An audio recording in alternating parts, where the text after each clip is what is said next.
Hi, my name is Allison and I make stuff, and it's time for my May makes. I almost said April because I can't believe May is over and it's June. So yeah, let's get into it. I'm going to do my sewing makes first and then my random makes at the end, and yeah, let's do it. At the beginning of the month, it was my friend's birthday and his fiance was planning a kind of surprise-ish sort of party, and she wanted everyone to wear orange. And I love a good theme, but I do not own any orange. So at the last minute, I was like, what do I have in my stash? Can I make something? Can I run out and buy fabric? So the night before, I whipped up this top, which has a little bit of orange in it, so technically it's the theme. And it's just a very self-drafted, kind of relaxed fit tunic. There's no closures. It is very loosey-goosey at the bottom. I ended up wearing it tucked into my denim skirt that I had made a couple months back.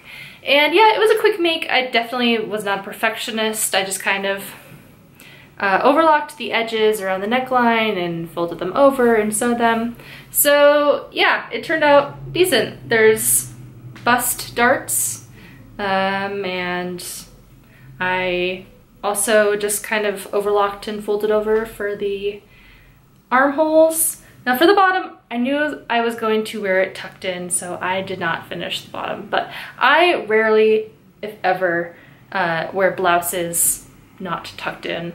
Maybe a t-shirt I'll wear not tucked in, but all my blouses are tucked in. So honestly, I'm kind of lazy and I don't finish them properly. But yeah, this is make number one. Nice little tunic top.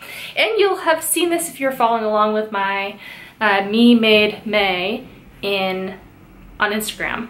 I wore this on there after I made it. I wore it, I think, either that evening or the evening after for the birthday party, and then the morning after that I wore it to work because I thought it was cute and I was really proud of myself. And yeah, now I own orange. So we'll see how long it stays in my wardrobe because I'm kind of cut through it these days, but yeah, orange top.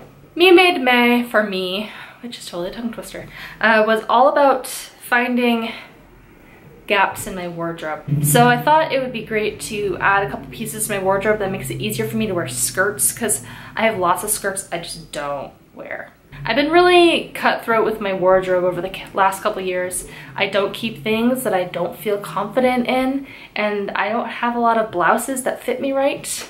I know I could make some, but I don't really enjoy making blouses. I don't like doing buttons. I don't like doing snaps. So I save my shirt making energy for making shirts for my husband. And I thought making some knit tops would be a good, I guess, like filler for my wardrobe. So I made this burgundy mock neck tank top. Once again, did not finish the bottom. This is based off of my knit dress pattern, my self-drafted knit dress pattern that I use for the majority of the clothes I wear. I just brought the neckline in and I added a little band around it. Great layering piece, like totally my color, this like beautiful burgundy color, so fits well in my wardrobe. And after I made this one, I realized the neck was a little wide. It didn't really come in kind of turtlenecky. The neckline was a little loose, which is still cute, kind of, I don't know, retro vibe, but not really what I was looking for. So my next make actually I think is in the wash, but it is a long sleeve mock neck in this kind of nice neutral medium brown color, kind of tannish brown. I'll show a picture somewhere. And that one I did a little bit better job making it go into the neck a little bit more. I played around with long sleeve. I don't really make sleeves on a lot of my stuff because I wear cardigans with everything, but it was nice to have long sleeve because I didn't wear a cardigan, and I thought it looked really cute with some of the skirts I was wearing. So that was like the next evolution of mock neck. And the last one I made is the one that fits the closest in the neck, but there's a couple weird bits to it. Since I had drafted a sleeve for the long sleeve one, I figure why not make another one that had sleeves? So I made this one out of just some random black jersey I had. It's not like a true black, it's definitely kind of more like a dark gray black. You can see the neckline kind of puckers here. It's because I serged it a little bit wrong and I had to go back over with my overlocker, and that kind of made it a little wonky, but that's fine. It looks okay when I'm wearing it. Also, this is like totally a scrap buster. I used like the last bit of fabric left of this, and so I don't really feel bad about it being a little weird. I added t-shirt sleeves, and yeah, the neck line fits the tightest. It is not uncomfortable at all, so I'm pretty happy with that. I did save the pattern that I had drafted all of these with, that I was modifying as I went along, so I can remake it easily and I don't have to like re-draft it. Yeah, so t-shirt, and then also I did not completely finish the bottom. I just overlocked it. That's a theme with these shirts, but like I said, I always tuck in my shirts, so I wasn't gonna spend the emotional, creative energy to hem a shirt that I didn't care if it was hemmed. So that's this shirt.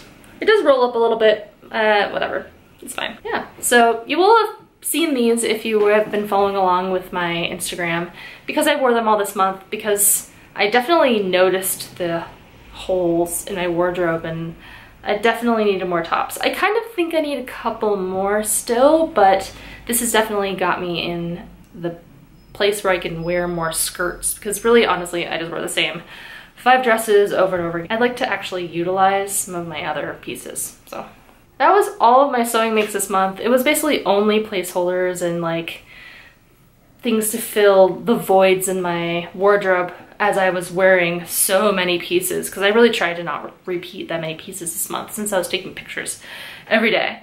So yeah, that's it for my sewing makes. Yeah, on to the random. More liquid soap.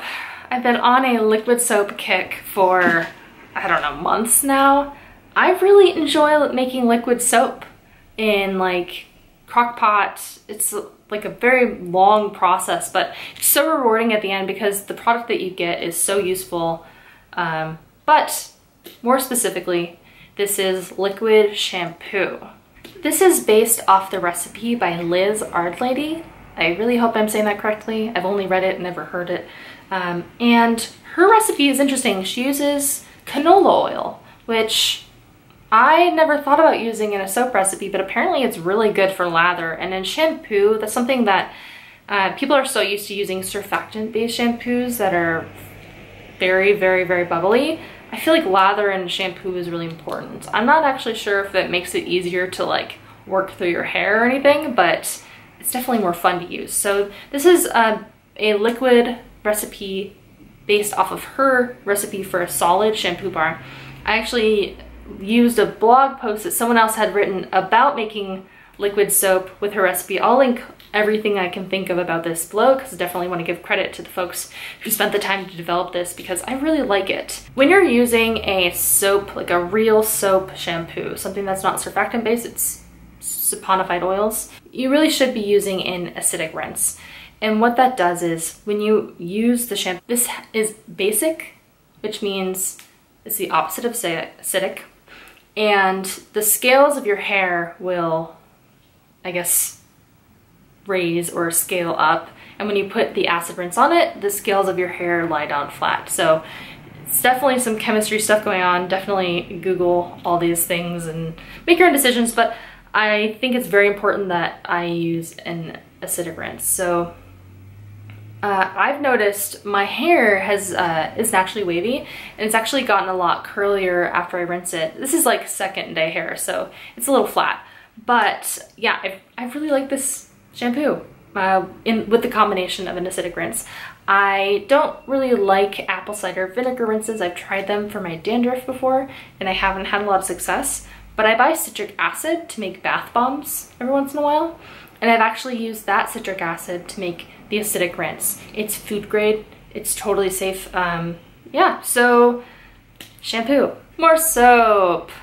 This is a unscented activated charcoal bar. I am getting ahead of my Christmas making for gifts this year and trying to make a ton of soapy things now so they have time to cure and mellow out. So I've been making bars roughly this size. This is like about 3 inch by 3 inch by 1 inch because I bought these cardboard boxes that are 3 by 3 by 3. And I could figure I could put 3 1-inch bars in them, and I think that'd be a really good present. So this is the first one I made. This is activated charcoal. Yeah, looks good. I am planning on doing some like infused oil soaps that don't have added fragrance to them. This has no fragrance to them.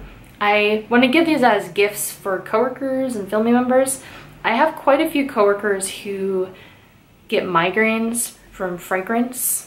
I don't know if they get migraines also from like essential oil fragrance, but I assume it's just like aggravating them in some way. So I want to make sure that when I'm giving gifts at an office, I am very conscientious of that, and all of my soaps are vegan in case any of my coworkers are vegan. They're all palm free. So I'm trying to make them very like earthy, natural, chill soaps. So I have some oils steeping that I'm getting ready to make more bars, but I figure the first one to start with would be the activated charcoal. I'm thinking of actually doing another batch of this because it's nice and simple and anyone could use it. So yeah, activated charcoal soap. Now this is my last make, and I don't know if I've said this on camera before, but I never thought I would be someone who made lotion.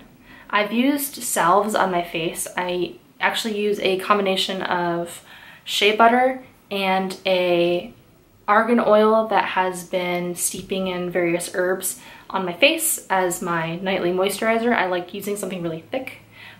But I always thought I would never be someone who made lotion because I was like, you have to deal with preservatives when you do lotion. It's just a whole other ballpark. I'm like, I'm never gonna do it. But spoiler alert, I did. I got into lotions because of the conditioner recipes I've been trying. Conditioner is essentially a lotion. It's an emulsification of water and oils. Just like the lotions you put in your body, you just have different things in conditioner and that make it conditionery. But I was waiting for some of my conditioner recipe stuff to come in the mail, and I really wanted to start making with the stuff. I get that like urge to make with my brand new ingredients and toys.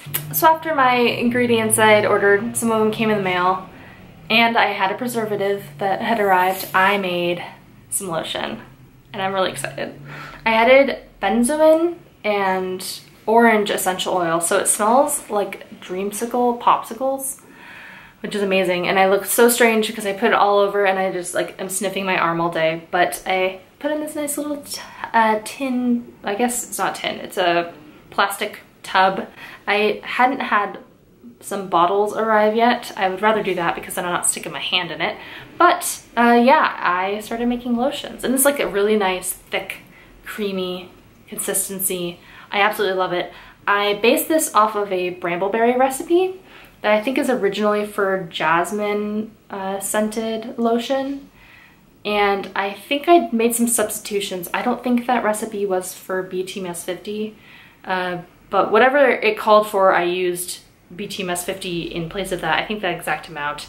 I haven't found the best resources on how to substitute emulsifying waxes, so I've been just trying to try things and see what happens. And this turned out really, really good. I totally don't get a greasy feeling from it at all. I've been using it all day on my hands. My hands feel so soft, so I'm super happy about this. So that has been my makes this month, and it's a short video, probably, I don't know, after I edit it we'll find out, but it feels pretty short because I don't have that many things, because I spent a lot of time this month taking selfies, and that is not something I'm good at or do that often. So yeah, this has been May. I will see you all next time. Bye.